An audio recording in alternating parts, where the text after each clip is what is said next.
High বন্ধুরা, কেমন আছো তোমরা? আবারও চলে এলাম নতুন আরও একটা রেসিপি নিয়ে তোমাদের সামনে। আমি মধুমিতা। মনে করছি আজকের আমার এই নতুন রেসিপিটা জমিয়ে দেবে তোমাদের পুরো সন্ধ্যাটা। আহা, দেখতে কি লোভনীয় লাগছে দেখছো? তো চলো শুরু করা যাক আজকের রেসিপি। আজকের রেসিপিটা শুরু করার জন্য লাগবে আমার এরকম একটা বড় ফুলকপি। তোমরা যেমন চাইবে তেমন সাইজের নিয়ে নিতে পারো। আজকের হবে ফুলকপির পকোড়া, তাও আবার 5 মিনিটে। আজকের ইভিনিং স্ন্যাকটা মাত্র 5 মিনিটে রেডি করে চায়ের সাথে জমিয়ে দিতে পারো পুরো সন্ধ্যাটা। তো তার জন্য একটা বড় ফুলকপি নিয়েছি। ফুলকপিগুলো সুন্দর করে কেটে নিয়েছি। দেখো, একটা একটা করে পাপড়ি কেটে পাপড়িগুলো আবার মাঝখান দিয়ে কেটে এরকম ছোট সাইজের করে নিয়েছি। ফুলকপির পাপড়িটা কিন্তু ঠিক এই মাপেরই রাখবে।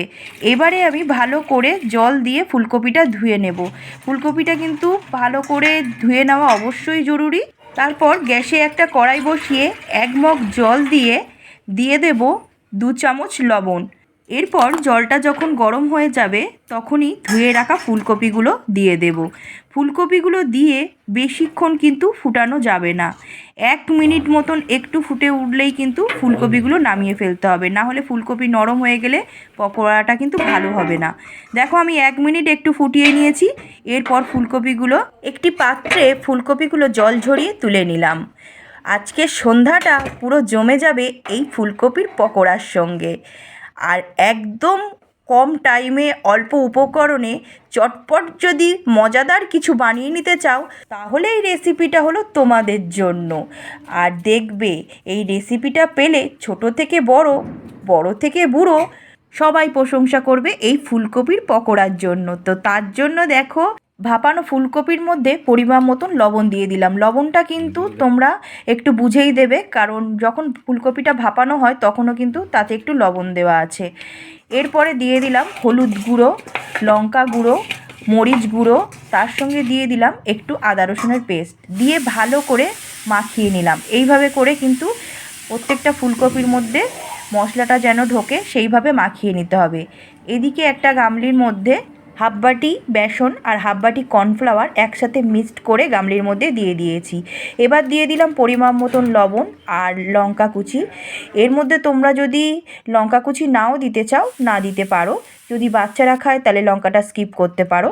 আমি যেহেতু ঝাল লঙ্কার গুঁড়োটা ব্যবহার করি না, তার জন্য এখানে কাঁচা লঙ্কা কুচিটা দিয়েছি। দিয়ে দিলাম কাশ্মীরি লঙ্কার গুঁড়ো, একটু হলুদ গুঁড়ো আর গোলমরিচ গুঁড়ো দিয়ে ভালো করে মাখিয়ে নিয়ে এবারে অল্প অল্প জল দিয়ে ব্যাটারটাকে তৈরি করতে হবে। একসাথে বেশি জল একদম দিতে যাবে না, তাহলে কিন্তু ব্যাটারটা পাতলা হয়ে যাবে। অল্প অল্প করে জল দিয়ে ব্যাটারটা সুন্দর করে গুলে নিতে হবে। দেখতেই পাচ্ছ ব্যাটারের কিন্তু থিকনেসটা এরকম থাকবে, খুব বেশি ঘন না, খুব বেশি পাতলা না। এদিকে গ্যাসে কড়াই বসিয়ে অলরেডি কিন্তু আমি কড়াইতে তেলটা গরম করতে দিয়ে দিয়েছি। আর তেলটাও কিন্তু আমার গরম হয়ে গেছে।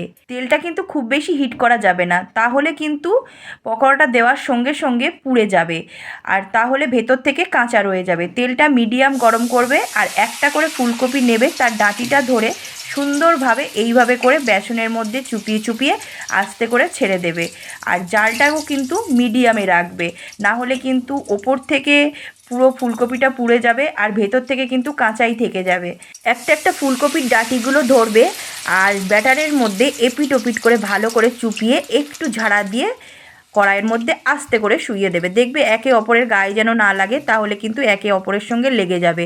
এরকম একটু ছাড় ছাড় করে দেবে, দিয়ে একটু অপেক্ষা করবে। নিচের দিকটা একটু লাল হয়ে গেলে তারপর কিন্তু তোমাদেরকে উল্টিয়ে দিতে হবে। আর বন্ধুরা, আমার ভিডিওটা কিন্তু একদম স্কিপ করে দেখো না, পুরো ভিডিওটা দেখো, তাহলে অনেক কিছুই দেখতে পারবে, জানতে পারবে। আর ভিডিওটা দেখে যদি তোমাদের একটুকুও ভালো লেগে থাকে, শেয়ার আর কমেন্ট করতে কিন্তু ভুলো না।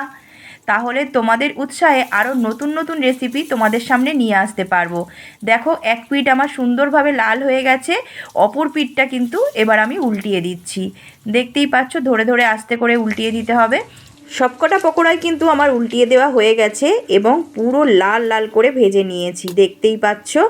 এবারে তুলে নেওয়ার পালা। আস্তে আস্তে এইভাবে তেল ঝাড়িয়ে পকোড়াগুলোকে তুলে নেবে। আজকের সন্ধ্যাটা তো পুরো একদম জমে যাবে এই সুন্দর মুচমুচে টেস্টি টেস্টি পকোড়ার সঙ্গে।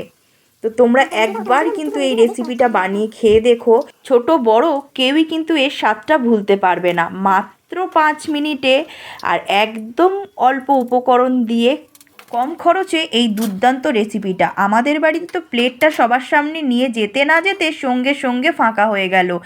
মাত্র 15 টাকার একটা ফুলকপি দিয়ে 5 মিনিটে এই দুর্দান্ত পকোড়াটা বানিয়ে বাড়ির সবার মন জয় করে নিলাম আমি। তো দেখো বন্ধুরা, একবার কিন্তু আমার ভেজে তুলে নেওয়া হয়ে গেছে, এবারে সেকেন্ডবার দিচ্ছি। ফুলকপির ডাঁটিটা শুধু এইভাবে ধরে ব্যাটারের মধ্যে এপিট ওপিট চুপিয়ে একটু হালকা করে ব্যাটারটা ঝেড়ে নিয়ে আস্তে করে দিয়ে দেবে। আর হ্যাঁ বন্ধুরা, তোমরা যারা আমার ভিডিও সবসময় দেখতে পছন্দ করো এবং মনোযোগ সহকারে ফুল ভিডিওটা দেখো, তাদের জন্য রইল আমার মন থেকে অনেক অনেক ভালোবাসা আর শ্রদ্ধা। এইভাবেই তোমরা সবসময় আমাকে ভালোবাসা দিও আর তোমরাও ভালোবাসা নিও। দেখো, তোমাদের সাথে কথা বলতে বলতে অলরেডি কিন্তু আমার এক পিঠ ভাজা হয়ে গেছে পকোড়াগুলোর। আর এইবারে উল্টিয়ে দিলাম অপর পিঠটা, লাল লাল করে ভেজে এবার তুলে নেওয়ার পালা। তো দেখতেই পাচ্ছ, এবার তুলে নিচ্ছি, তারপর ফিরে আসছি সবকটা পকোড়া একেবারে ভেজে নিয়ে। আমার যেসব বন্ধুরা আমার ভিডিওগুলোতে এত সুন্দর সুন্দর আমাকে কমেন্ট উপহার দেয়, তাদের জন্য কিন্তু রইল অসংখ্য ধন্যবাদ আর ভালোবাসা। দেখো বন্ধুরা, সবকটা পকোড়া কিন্তু আমার একদম কমপ্লিট হয়ে গেছে। আর কেমন লাগছে বলো, দেখে জিভে জল আসছে না এখন থেকে? তো তার জন্য কষ্ট করে বাজার থেকে একটা 15 টাকা ফুলকপি এনে একটু বানিয়ে নিতে হবে। আর দেখতেই পাচ্ছ কতটা ওপর থেকে মুচমুচে হয়েছে, আর ভেতর থেকে ফুলকপিগুলো কিন্তু একদম সুন্দরভাবে সিদ্ধ হয়ে গেছে, আর কি লোভনীয় দেখতে লাগছে।